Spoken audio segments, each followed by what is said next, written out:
换挡的。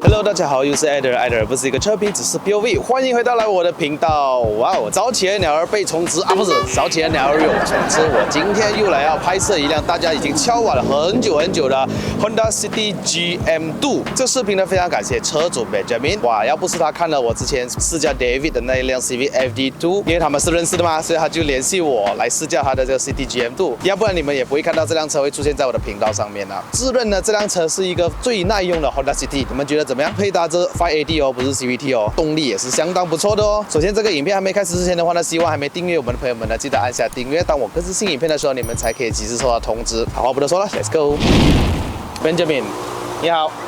你这辆车是哪一个年份啊？2009年。没有错的话呢，当你有 E-Spec 跟 S-Spec 改装过什么东西吗？是副system exhaust 一个 remap 这样子的。脚牙避震啊，这样子。你觉得 remap 之后动力有差别吗？还一点点哦，可以到7000。Tuned by RS Dyno 啦，没有无钥匙进入，没有无钥匙启动。这辆车的前脸呢，我可以讲它当年的家族设计啦 ，Odyssey 也好，或者 FN2 啊呢，都是长得差不多这样的。那我其实个人是非常喜欢这个前脸的。这一代的 City 我觉得百看不腻啊，因为这辆车有 facelift 和 pre-facelift 的。像如果是 facelift 的话呢，它的 meter 是蓝灯的，这代是橙灯的。只要是它是 facelift 之后的话呢，它的尾灯有点不一样。之外 facelift 的那个就配搭着 ESC 啦，这辆车就没有了。所以如果你要买到 facelift 那个版本呢，好像是要在10年左右才有的，价格呢大概也要3万多块哦。说真的，这个 CD 的真的是算是保值的，非常大的一个 exhaust， 尾骨是直出啦，所以声音相当大声的啊，可以用钥匙插入。 这个尾箱空间呢，比 Civic FD 来的更大啦，你们相信吗？它是506公升的空间，如果比起 FD 呢，有不到500公升哦，才400多而已了。可能 FD 的后悬吊空间占据了它的尾箱空间，没有 spare tire 后，出现这里一个洞，然后放东西耶。 前面改着那个桶椅，所称的 bucket seat， 腿部空间一定是很大，大概一个拳头的位置，头部空间大概4根手指哈。这辆车的空间也不像 GM6啊、6.5啊，或者是最新的 GM2， 所以还有中央扶手。这辆车如果要买到最高配的话呢，它也不会搭上皮革座椅，它是绒布的。 Full bucket seat， 没错的话，之前我试驾的 Civic FD K24的也是换了这一张，方向盘是来自于 FD 同款的。 哇哦，大声！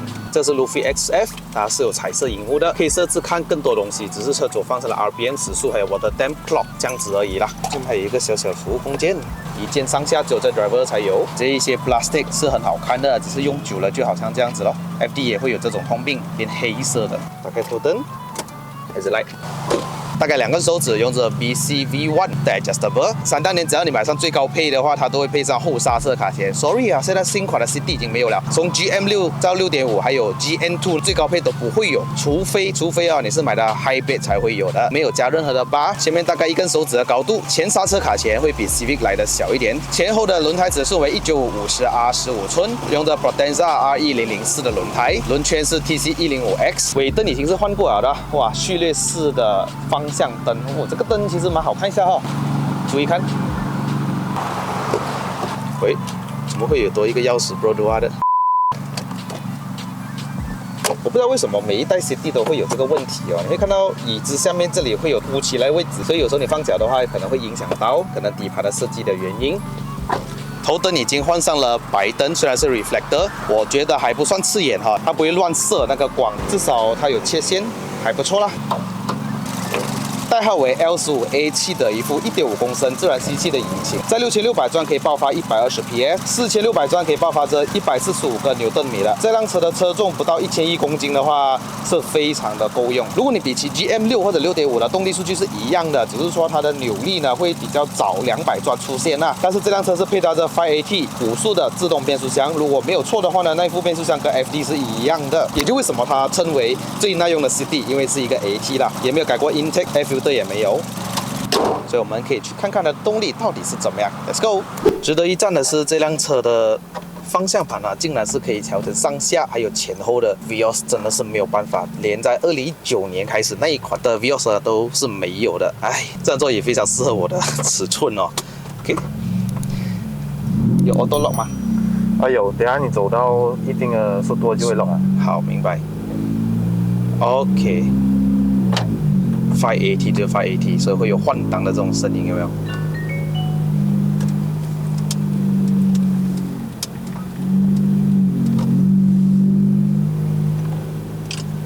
虽然阿迪哥当年没有讲这辆车的方向盘是hydraulic 还是 electronic 啦，但是我感觉到这辆车是 hydraulic 嘛，是吧？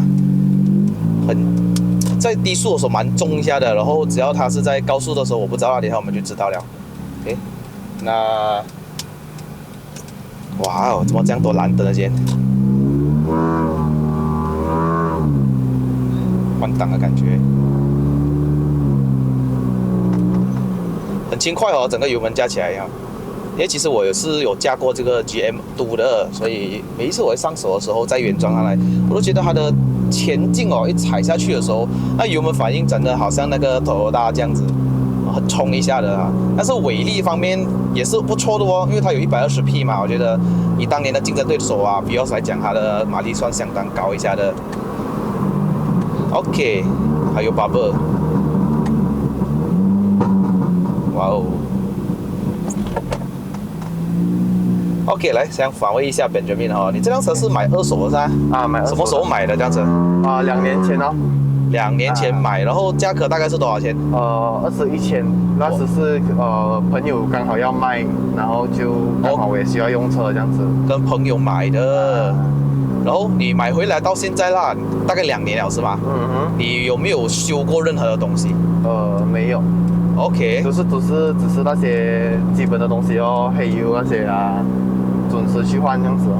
到现在没有什么问题啊。那些车小方面会不会有多余的声音啊、杂音啊那些吗？之前原装的 absorber 的时候会有啊。OK， 现在换了 BC 的话 OK 了。哦，这样对你来讲，它的油耗方面会怎么样？你是一般上打95还是97的？95的咯，平时都是。那如果原装来讲呢，它一桶油大概可以维持多少公里这样子？如果是一桶油，我打70块啊。OK， 应该是可以维持200-300吧，300、400这样子咯，差不多。有300、400是相当不错啦，因为这一代也没有讲很耗油到哪里去了。刚刚好啦。那你 repair 了之后会吃油一点吗？更吃油啊。哇，在安东里面就是要 show off 一点点啦。很喜欢这一代的仪表，我一看就懂那种感觉。只是我不知道为什么这一代的 Sydney 呢，转速表在这里，如果是挡挂显示在左边会好看一点啊。其他的Honda也是这样的嘛。那这一两年他就把那个挡挂的显示放在右手边，所以如果看我用 pedal shift 的时候啊。这三号牙在这边嘛显示嘛，但是它这边没有我，所以有时候我觉得看了有点难看呢。就是讲我在上山可能激烈驾驶的时候，我到底要看哪里？因为我们通常看转速表比较多了嘛。那很可惜啊，这辆车是没有做dyno啊，所以我们不知道它是上了多少匹，而且它的潜能到哪里，我真的是不太清楚。因为身边的朋友是没有玩这辆车，要不然你们会看到我早就试驾这辆车了，是不是？通常你service一次啊，换一下黑油啊，需要大概多少钱呢？service 啊，200多块这样子咯。当然有时100多块这样。它会吃黑油啊，有时。这辆车会吃黑油。它会吃黑油。吃少不了上。就是平时如果是你去踩它的话，比如讲你 service 啊，你是一两个礼拜一次上云顶的话，它就会吃黑油，很快就没有了。本来是走1000的，然后走5000就干了。这样快啊！所以不能用5瓦3支哦，要用10瓦试试。我现在是用这个 Monsieur 啊，4升。通常这种 AT 没有降档补油，我们就直接来用。我在 FD 的时候也是这样子。可以降档补油啊。这样子哦，脚踩一下。OK， 那试一下用 pedal shift 拉到踩个50%的油门。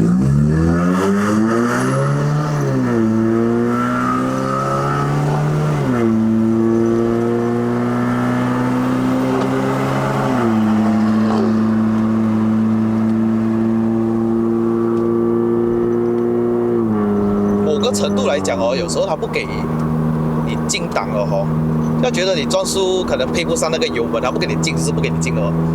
反正刚刚这样3000转，我想进他不给，他就是闪一下，然后等到差不多整3500到4000转，他才来给我升档。那这辆车你有改过那个音响吗？这个罢了。这 Full Range 啊，我们来试一下那个音响可以吗？诶，有这两粒 Full Range 喇叭真的是太大分别了哦，真的是有不同哦。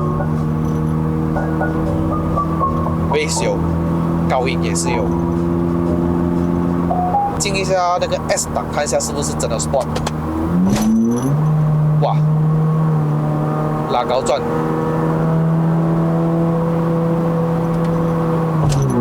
这个 pedal shift 跟是不是跟 FD 一样？如果拉到红线，它还是不会自动升档，是一样，到 cut 的啦。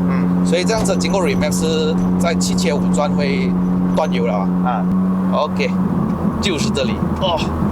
OK， 我知道它的音了。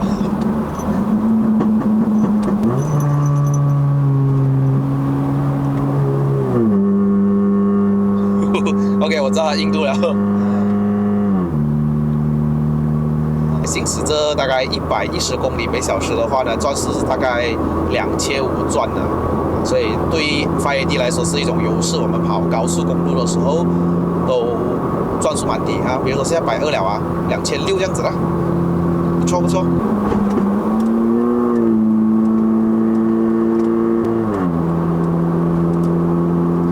一大清早都联合歌一下，不要让就是不要让的哦，奇怪的，不明白。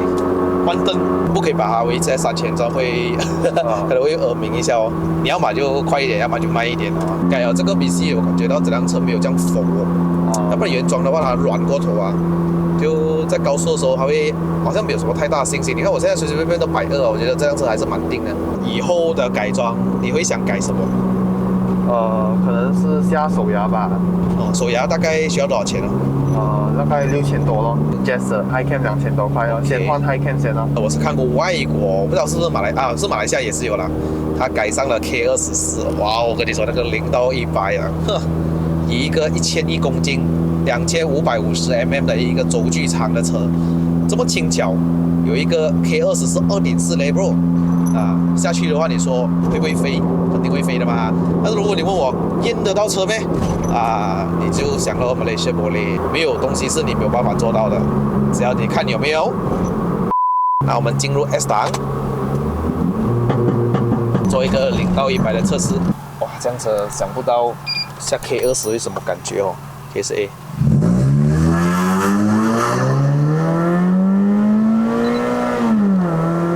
吃换挡了，我吃换挡了。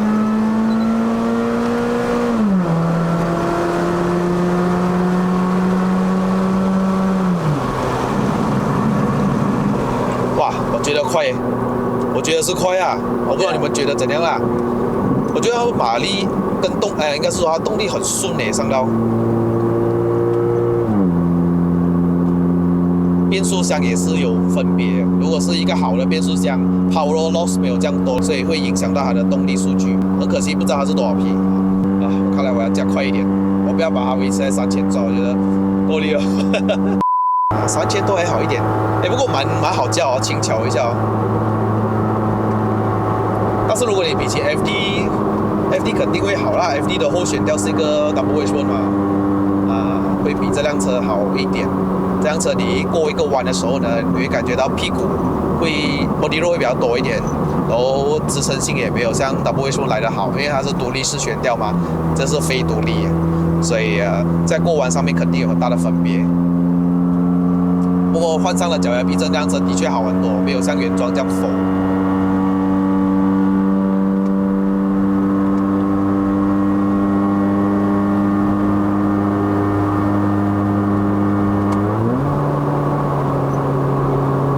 Overdrive。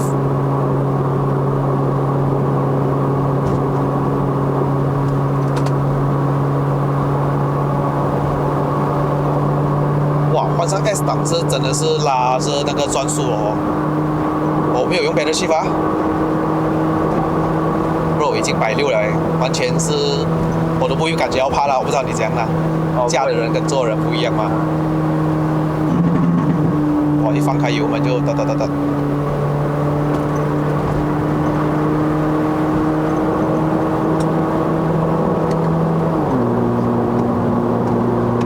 这辆车你开过最高时速是多少？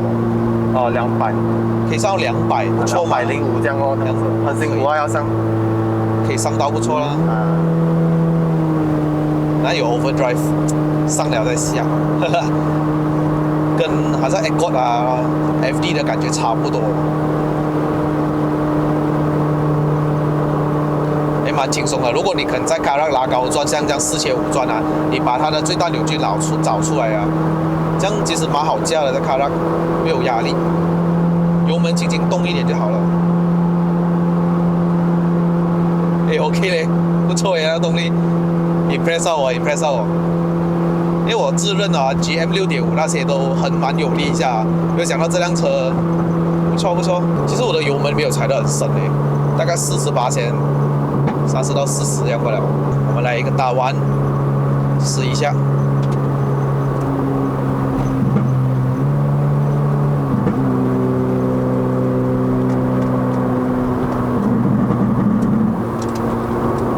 spoil 110过弯也 OK 的，不错。body roll 是有一点啊，车倾是有了 ，torsion beam 一般的感觉，但是还咬得去 OK 啦。可能某一个程度你再快一点的话，004好像没有这么够用哦。我这个台啊。是啊，因为那是之前用那个 Sunmax 啊，那个 AD08。哦 ，Sunmax 的Kombi AD08那个可是这个就刚刚好啦，不会太快用完，平时 daily drive 跑山这样子 OK 了。这样咬地方面那个会好一点。不错啊。我是看到我朋友用这个拍到很稳，我就试下看哦。004。本来是要拿那个Westlake 的Sport RS 也不错哦 ，Sport RS。